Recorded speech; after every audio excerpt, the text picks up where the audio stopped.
En vigueur dans certains pays d'Europe 2 mois durant, le confinement, l'une des principales mesures barrières contre le Covid-19, tend à s'assouplir pour certains et à tomber pour d'autres.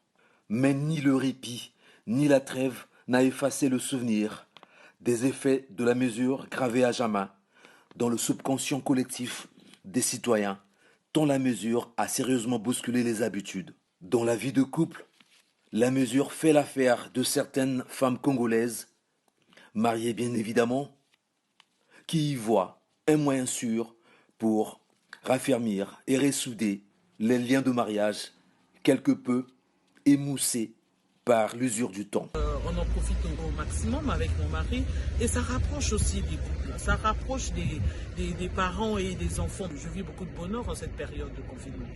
D'autres cependant appréhendent et éprouvent la mesure tel un boulet au pied à leur vie sociale.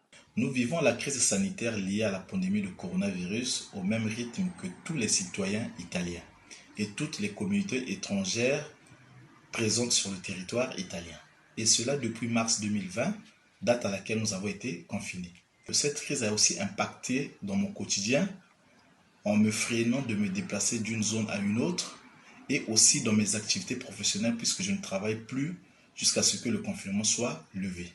Tandis qu'elle est révélatrice de plus grandes et hautes vertus chez certains Congolais à la rencontre desquels nous sommes allés. Cette crise questionne aussi la cohésion sociale, questionne le vivre ensemble, questionne comment le gouvernement appréhende la notion de prospective, c'est-à-dire qu'on ne peut pas naviguer à vue. Corollaire d'une pandémie qui fait des ravages sans discontinuer, le mal incite à changer de vision. Que cette crise nous donne des leçons pour mettre des choses en place, pour pouvoir anticiper.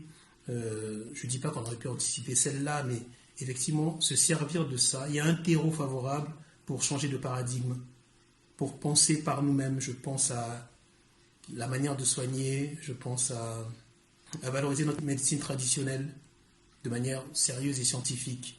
Un mal pour un bien qui pourrait cependant contraindre l'Europe à confiner de nouveau ses citoyens au cas où le déconfinement décidé à la va-vite ne ferait pas le poids face à un virus à la dent dure qui finalement n'aura pas dit son dernier mot.